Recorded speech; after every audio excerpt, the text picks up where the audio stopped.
com Zacarias, que o fato de servirmos a Deus não nos isenta de enfrentar a crise. Versículo 6: era ambos justos diante de Deus e viviam uma vida irrepreensível diante do Senhor. Porém, eles não tinham filho, porque Isabel era estéril e ambos avançados em idade. Então a gente vê que aqui se refere a homens de Deus, mulher de Deus, que está enfrentando uma grande crise. Naquela época, na cultura judaica, quando o sacerdote ele não tinha descendência, ou não tinha filho, era a mesma coisa de dizer: esse sacerdote não tem comunhão com Deus, esse sacerdote está vivendo debaixo de pecado, esse sacerdote está longe, fora do aval de Deus. E o que mais me intriga, e eu acredito que o mais que entristecia Zacarias, era o fato de ele ver a sua esposa ser zombada. Porque na cultura judaica, a mulher que não tinha filho, a mulher que não procriava, era uma mulher amaldiçoada, era considerada como amaldiçoada, não tinha o favor de Deus, estava debaixo de maldição. E Zacarias vai ver a sua mulher sofrendo angústia por causa que ela não gerava. Eu acredito que isso trazia algumas indagações, isso trazia algumas perturbações para Zacarias. E a Bíblia vai dizer que mesmo assim ele não abre mão do altar. Ele continuou exercendo o seu ministério, mesmo chamado, sendo zombado. Zacarias ele não abre mão de servir no altar.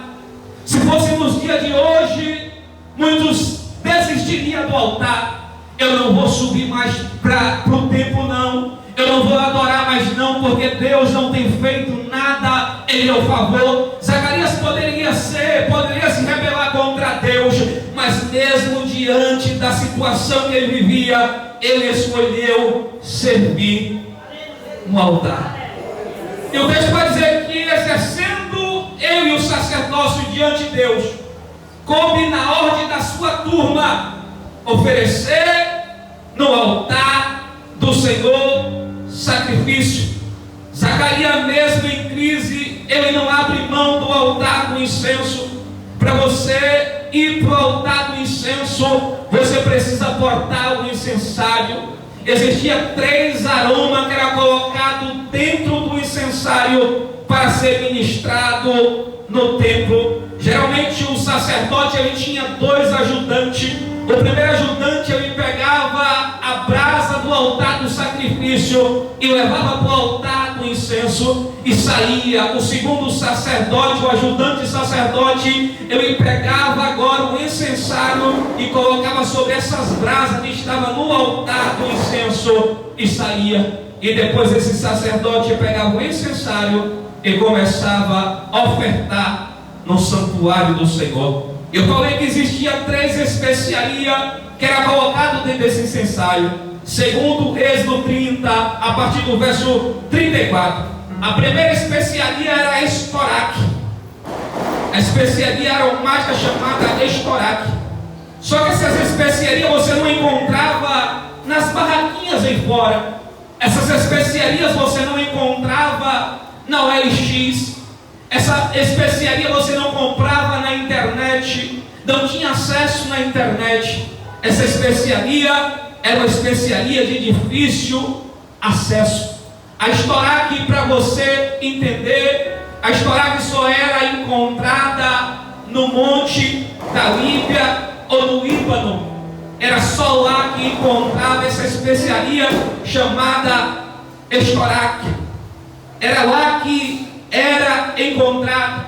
Você deveria subir no monte, subir no altar. Subir no monte fala de oração, de ter uma vida de oração. Subir no monte fala de ter uma vida de rendição ao Senhor. Subir no monte fala de sacrifício ao Senhor. Eu sei que muitas pessoas querem até ofertar no altar, quer ter o privilégio que Zacarias teve de entrar no altar e ter o seu ministério marcado, mas muitos não estão dispostos a subir um monte, buscar estourar, se humilhar diante de Deus, para que Deus venha e honrar. Tem muitas pessoas que querem ser honradas por Deus, mas não estão dispostos a subir no monte, não estão dispostos a buscar Estoraque. Mas eu prego nessa noite para uma geração que escolheu, mesmo diante da dificuldade, mesmo na situação difícil que a gente está vivendo, ainda a gente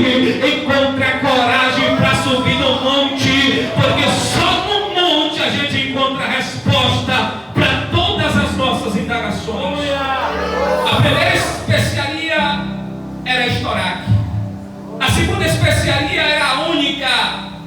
A primeira você tem que subir, porque você só encontra no monte. E já a única, você só vai encontrar ela na profundeza do Mar Vermelho.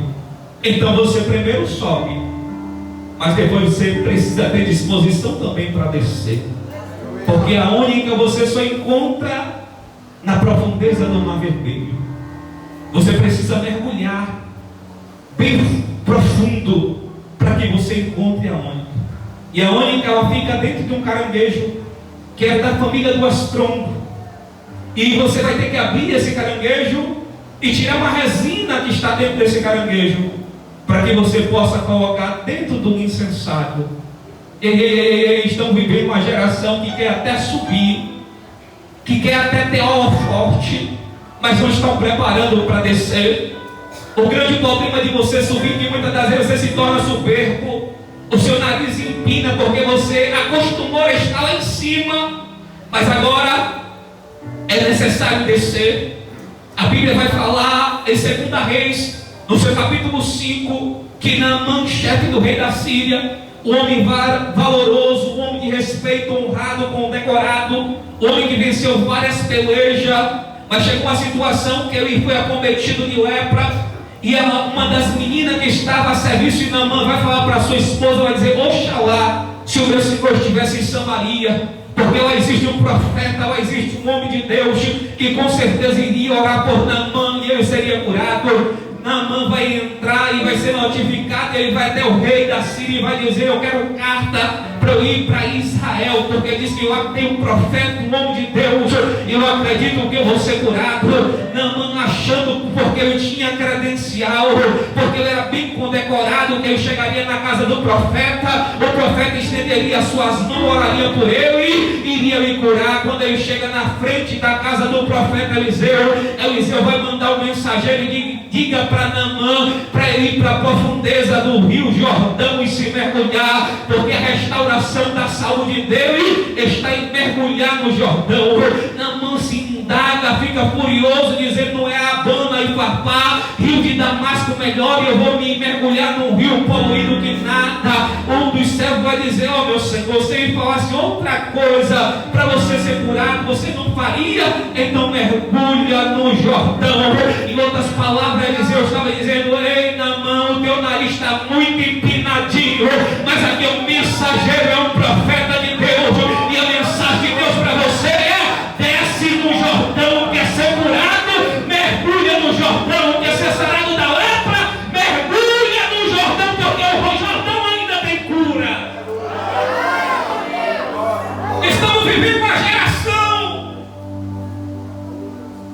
de pessoas mimadas, que pelo fato de ter alguns canudos, e não é errado ter canudo, porque eu tenho, empina o nariz, que pelo fato de pregar e Deus usar, porque Deus usa, que se coloca na brecha, pelo fato de louvar e Deus rasgar o céu, porque Deus rasga o céu e manifesta a sua glória, empina o nariz achando que é a última Coca-Cola do globo terrestre.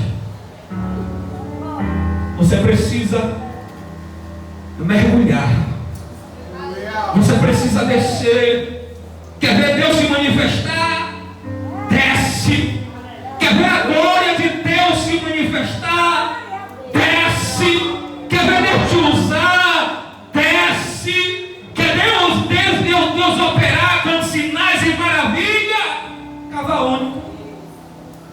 Desce. Se aprofunda.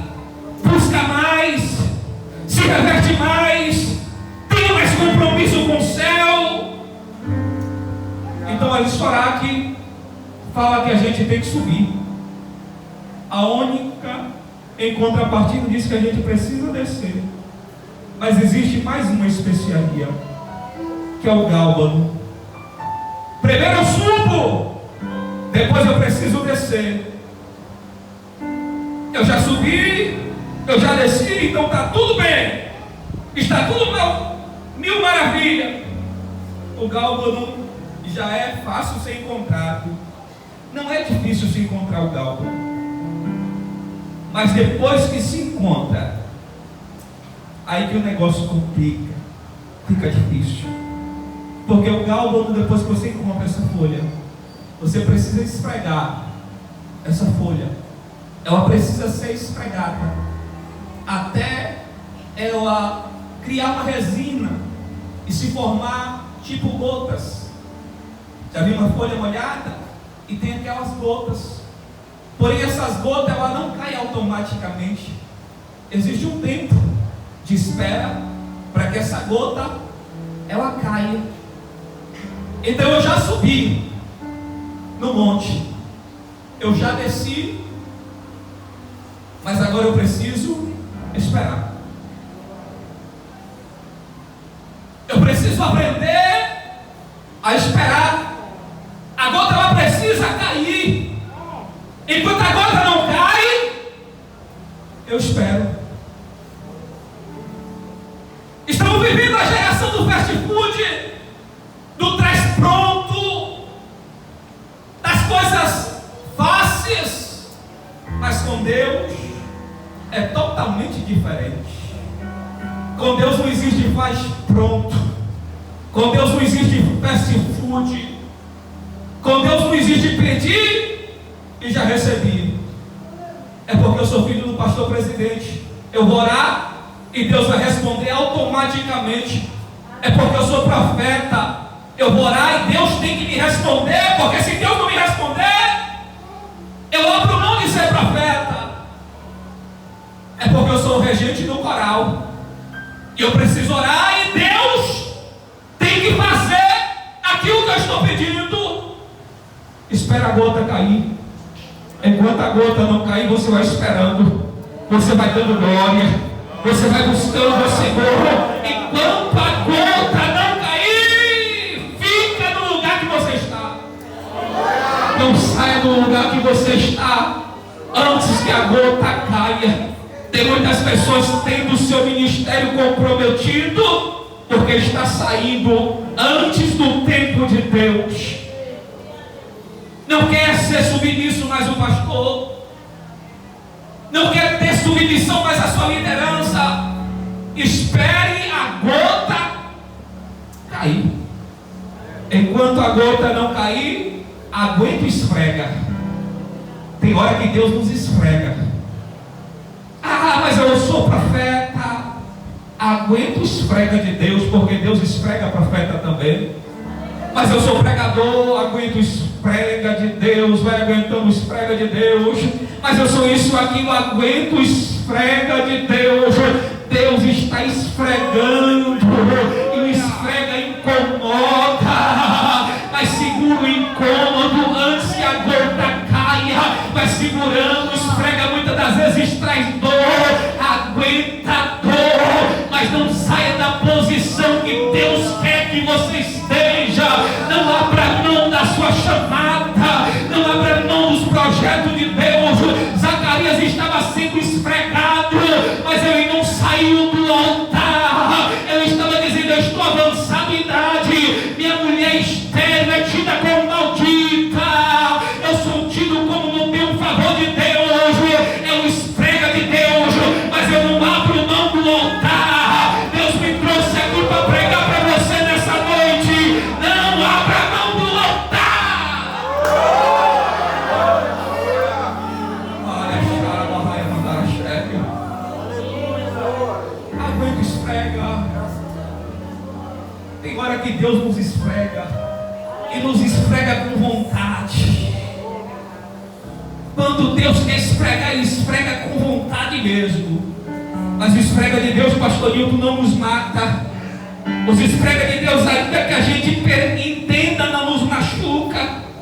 Os esfrega de Deus é dizendo: fique no centro da minha vontade, porque o centro da minha vontade continua sendo o melhor lugar de se estar. Eu já preguei em muitos lugares pela misericórdia de Deus, mas o melhor lugar de se estar não é nos altos púlpitos, aí fora é o centro da vontade de Deus, porque é o lugar que Deus me conhece. E me ver aqui não conhece a minha história, mas o Deus que eu sirvo, que me conhece no anonimato, Ele conhece a tua história. Ele está dizendo: aguenta o esfrega. Deus está esfregando pessoas, e às vezes você não entende o esfrega de Deus, mas Deus está dizendo para alguém: ainda que a gota não caia, fique no lugar que você está. Não toma atitude precipitada, não. Espera o orvalho de Deus, espera a gota cair. Eu já subi no monte, eu já desci, agora chegou a fase de Gálbano. É a fase de esperar, é a fase de aguardar. O texto não diz, mas Zacarias era avançado em idade, meu pastor. O sacerdote geralmente não demorava muito tempo para casar. Era casamento rápido, porque a obra exigia. Zacarias casa como todo jovem tem um desejo de se casar. Escolhe alguém da sua linhagem, mulher de Deus. E o desejo desse casal é ter filho. Mas quando ele se casa, ele vai descobrir que a sua adjutora é estéril.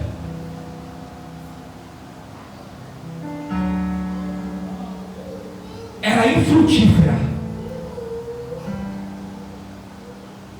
E o texto vai dizer no versículo 13, que é o tema dessa festividade: mas o anjo disse a Zacarias: não temas, porque a tua oração foi ouvida.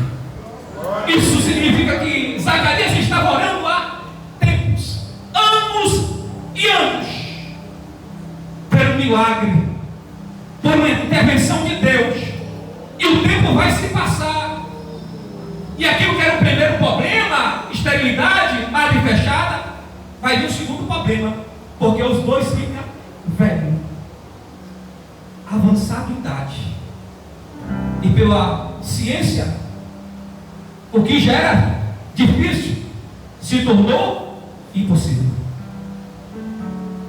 Mas ele continuou no altar, porque o altar é lugar de resposta.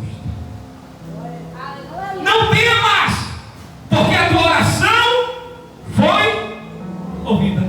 Em outras palavras, Gabriel estava dizendo: ô Zacarias, não tema não, a tua oração estará sendo atendida. Deus vai se manifestar em teu favor. Para de inquietação, porque Deus ele só age no momento certo, porque o altar é o lugar de resposta. A terceira ou quarta lição que eu aprendo aqui, que altar, o que vem do altar traz alegria. O texto vai dizer que muitos se alegrarão no nascimento do milagre, naquele que viria do milagre. Então o altar traz resposta, o altar traz alegria, e o que vem do altar é coisa grande. Glória! Espera o Gálbano, porque o que vem do altar é coisa grande. O anjo vai aparecer para Zacarias e vai dizer: não temas, porque a tua oração foi ouvida. Tu terás o filho, e o nome do teu milagre tem até nome, vai ser vai ser João. O nome do teu milagre vai ser João. Você sabia que o milagre tem nome? Talvez o teu milagre seja uma cura. Talvez o seu milagre seja um casamento. Talvez o milagre que você necessita seja uma porta de emprego aberta. O teu milagre tem nome. Mas enquanto o teu milagre não aconteça, continua no altar. Não sai do altar não. Zacarias estava dizendo: eu estou velho, eu estou avançado em idade, eu sei que na ótica humana será impossível acontecer, mas eu não abro mão do altar, eu vou subir. Eu não sei nem se eu vou ser sorteado, mas eu vou com a comitiva de sacerdote. Eu não sei nem se eu vou ter chance de ofertar no altar, mas eu vou subir. Eu vou subir com a comitiva de sacerdote, e ele vai ser sorteado, e ele vai entrar no altar, e no altar Deus vai se manifestar, porque quem está no altar, Deus conhece o endereço. Deus vai mandar Gabriel dizendo para ele: não temas, porque a tua oração foi ouvida. Deus trouxe pessoas aqui nessa noite para dizer: não temas, a tua oração foi ouvida. Deus está dizendo: ei, não te aquete, não te desespere não, porque existe resposta de Deus no altar. É jovem, não sai do altar não. Não abra a mão do altar não, porque as coisas não estão acontecendo no teu tempo, porque o ministério não deslanchou até agora, porque as oportunidades não têm vindo, os aplausos não têm vindo. Não abra a mão da chamada não. Zacarias tinha de tudo para abrir mão do seu ministério, mas ele escolheu servir no altar. Deus me trouxe aqui nessa noite para te dizer: não abra a mão do altar. Não abra mão daquilo que Deus tem para você, por causa que as coisas não estão acontecendo. Espera o cálculo de Deus, espera o tempo certo de Deus. Deus vai se manifestar, assim como ele se manifesta aqui para Zacarias, e vai dizer: não temas, a tua oração foi ouvida. Aquele milagre que eu vou fazer na tua vida vai te dar prazer, vai te dar alegria, e muitos vão se alegrar pelo teu milagre.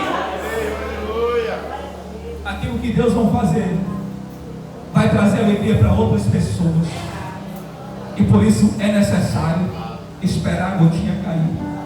Então o altar traz resposta, o que vem do altar traz alegria, o que vem do altar é coisa grande, pois ele será grande, será chamado grande, mas diante do Senhor. E a grandeza que Deus está falando aqui, não é que João Batista ou João, o que viria, seria alguém tão importante no cenário mundial, em questão de riqueza, de beleza, de ser bem sucedido. Não, não, não. Aquilo que é gerado no altar é grande diante de Deus. E ser grande diante de Deus não significa que é ser bem sucedido, talvez profissionalmente, financeiramente. Não, Deus está dizendo: olha, o que vai vir será grande diante de Deus, porque ele não é uma pessoa comum, pastor Lídio. Ele não é qualquer pessoa. Ele será um nazireu, alguém consagrado, alguém separado para ser profeta, alguém separado pelo céu para ser um percussor, aquele que prepararia o caminho para a entrada do Cristo, a manifestação do Cristo. E por isso ele veio antes, o percussor, aquele que prepararia o caminho para o Messias se manifestar. E Deus estava dizendo: aquilo que será gerado no altar e no tempo certo vai ser grande diante do Senhor, porque ele não será qualquer pessoa, porque a grandeza que Deus vê não é a grandeza que a gente vê na nossa ótica humana. E Deus está dizendo: ele vai ser grande, não vai beber vinho e será cheio do Espírito Santo. Ele vai ser cheio do Espírito Santo desde o ventre. E João Batista, desde o ventre da sua mãe, ele já era cheio do Espírito Santo de Deus. Ei, jovem, a maior grandeza que o céu quer para a sua vida é que você seja cheio do Espírito Santo. A grandeza que o céu vem em você é que você é cheio do Espírito Santo. não é que você ostente diploma, não é que você seja conhecido internacionalmente, não. A grandeza que o céu vê em você é se você é cheio do Espírito Santo. Então não abra mão de ser cheio do Espírito Santo. Pague o preço que for necessário, mas seja cheio do Espírito Santo. Que as pessoas, você passe e as pessoas olhem para você e dizem: ali vai um jovem cheio do Espírito Santo. Às vezes não tem beleza externa, mas tem beleza interna, porque ele é cheio do Espírito Santo. Da onde ele vai, Deus vai junto com ele. Da onde ele entra, Deus entra junto com ele. Os demônios caem por terra, porque ali vai um jovem cheio do Espírito Santo. Nesses últimos dias, Deus quer levantar jovens cheios do Espírito Santo, que odeia o pecado, mas ame a glória de Deus. Será que Deus pode contar com você nesses últimos dias? Será que Deus pode contar com você nesses últimos dias? O que vem do altar é grande, porque vem do altar, o que vem do altar é milagre. Zacarias vai olhar para o anjo e vai dizer: como vai ser esse negócio? Pastor Emílio, passou tanto tempo, Zacarias esperando o milagre. Quando o milagre chega, ele não acredita e fala para o anjo, questiona para o anjo: como que vai ser esse negócio? Porque eu já desisti. A minha esposa, como o senhor sabe, é estéril. E agora nós dois avançados de idade para fazer o quê? Só dormir. Só dormir. Mas foi o céu que estava dizendo para Zacarias. Foi Deus que vai enviar o seu anjo para dizer para Zacarias: não temas, porque a tua oração foi ouvida. Ele vai dizer como vai ser esse negócio. E o anjo vai dizer: porque você duvidou, você vai ficar mudo. Você vai pagar o preço. Zacarias, uma semana no templo servindo, e quando ele sai, o texto vai dizer que ele demorou. E quando ele sai, meio espantado, porque ele ficou perplexo, porque existia um silêncio de Deus. Do Antigo Testamento para o Novo Testamento existia uma lacuna, chamada o período interbíblico, 400 anos de silêncio de Deus. Deus não se manifestava através de visão, profeta, profecia. Houve uma lacuna. Deus não falava mais com o seu povo, e o seu povo teria que viver com os ensinamentos que foram ensinados. E o povo vai se enfraquecer. Mas dentro desse silêncio, Deus rompe o silêncio agora, depois de 400 anos, disse: chegou o momento de eu operar na tua vida. Chegou o momento de eu agir em teu favor. Chegou o momento de eu operar. E ele vai dizer: como vai ser isso? E o anjo disse: vai ficar mudo. Ele sai do templo, e o povo querendo saber o que foi que aconteceu. Aquilo está tão perplexo. E ele só acenava, porque estava mudo, não conseguia falar, porque duvidou. Deus falou que ia fazer, mas passou tanto tempo. Muitos de nós caem na síndrome de Zacarias, por orar por algo há muito tempo e não acontecer no nosso tempo, e a gente nos tornamos incrédulos. E Zacarias vai pagar o preço, vai ficar mudo, mas vai se passar-se o tempo do milagre acontecer. E o texto vai dizer que concebeu aquela que era estéril, aquela que era avançada em idade, aquela que era infrutífera, aquela que era tida como amaldiçoada. Ela vai conceber, vai gerar, vai ter filho. E agora vai perguntar para Isabel qual vai ser o nome do menino, porque Zacarias estava mudo. Isabel vai dizer: é João o nome do menino. E algumas das famílias vai dizer, mas não existe nenhum João no meio da família, porque não põe Zacarias no nome do pai. Zacarias vai pegar uma pedrinha e vai escrever na pedra o nome do milagre. Aleluia. João. Olha. Imediatamente ele voltou a falar e muitos se maravilharam com o milagre de Zacarias. Eu vou concluir. Aquilo que Deus vai fazer na tua vida, no tempo dele, não é no seu tempo. No Gálbano, espera a gota cair. Enquanto a gota não cai, jovem, vai orando. Vem para o ciclo de oração. Paga o preço. Quer ser pregador? Paga o preço.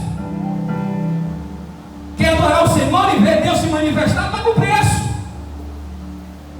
Quer ver o milagre de Deus? Pague o preço. Quer ver Deus te usar? Pague o preço. Quer ver Deus, através da tua vida, fazer maravilhas, proeza? Pague o preço. Zacarias vai ficar no altar.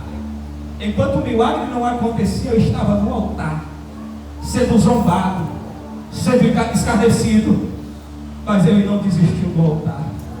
Existem pessoas que veio nessa noite e Deus está dizendo para você, para buscar nessa noite. Eu sou sensível à voz de Deus para dizer para você: não abra mão do altar. O inferno está apostando que você vai abrir mão do altar, porque ainda não aconteceu, porque as coisas ainda não fluiu. Mas Deus nessa noite me trouxe aqui carregado da glória para liberar sobre a tua vida. Não abra mão do altar. Mas Edivaldo está doendo, Edivaldo, não abra mão do altar. Aguenta o esfrega de Deus. Enquanto Deus está esfregando, você aguarda, porque a gota vai cair. Quando a gota cair, Deus está dizendo: se prepare para ser honrado, se prepare para viver as maravilhas de Deus. Mas quanto isso, espera e não sai voltar. Concluo aqui dizendo: Zacarias nos ensina uma grande lição. Eu estou velho, a minha esposa está velha, mas eu não abro mão do altar. Glória. Aleluia. Zacarias estava dizendo: olha, na ótica humana o negócio está complicado, mas eu escolhi viver para o altar. Aleluia. Escolha, jovem, viver para o altar. Eu fiz uma proposta de Deus para a minha vida, de viver para o altar. E viver para o altar não é fácil. Viver para a glória de Deus não é fácil. Às vezes a gente sai para pregar chorando por algumas guerras que a gente trava. Eu passei há alguns anos atrás, há um ano atrás especificamente, quando eu estava administrando a empresa da minha família, o Inipião, eu travei uma guerra muito forte, mas eu não abri mão do altar. Eu precisei me afastar e da entrada no INSS, mas eu não abri mão do altar. Enquanto eu não podia pregar, eu escrevia mensagem. Enquanto eu não podia pregar, porque eu fiquei 3 meses sem conseguir atender a agenda, eu orava, eu buscava o Senhor. Enquanto eu não podia profetizar, eu me encontrava no altar dizendo: eu não abro mão do altar. Se eu tiver que morrer, eu vou morrer no altar, mas eu não abro mão dos projetos de Deus. Deus me visitou num daqueles dias, Deus me curou, e eu não dependo mais de medicamento, porque eu dependo do céu. Na ótica humana eu poderia morrer, mas Deus me visitou num daqueles dias e operou um grande milagre na minha vida e disse: volta a pregar, porque a caminhada não se finalizou, não encerrou. Eu vou te usar ainda mais, de forma mais poderosa, mas não desiste do altar. Deus